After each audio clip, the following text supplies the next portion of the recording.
त्र्यंबक तालुक्यातील देवगाव आणि इगतपुरी तालुक्यातील धारगाव येथे राबवण्यात आलेल्या जलजीवन योजनेतील कामांमध्ये मोठ्या प्रमाणात भ्रष्टाचार झाल्याचे प्राथमिक चौकशीत समोर आले आहे।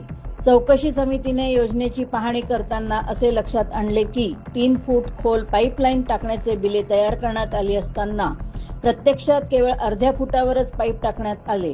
याशिवाय ठेकेदाराने 10 इंच पाईपऐवजी केवळ 6 इंच पाईप वापरल्याचे उघड झाले।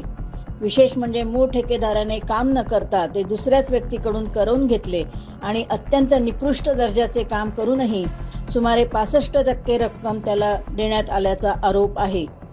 एल्गार कष्टकरी संघटनेच्या कार्यकर्त्यांनी स्वतः खोदकाम करून ही पाईपलाईन उघड केली आणि ही सर्व माहिती चौकशी समितीसमोर सादर केली।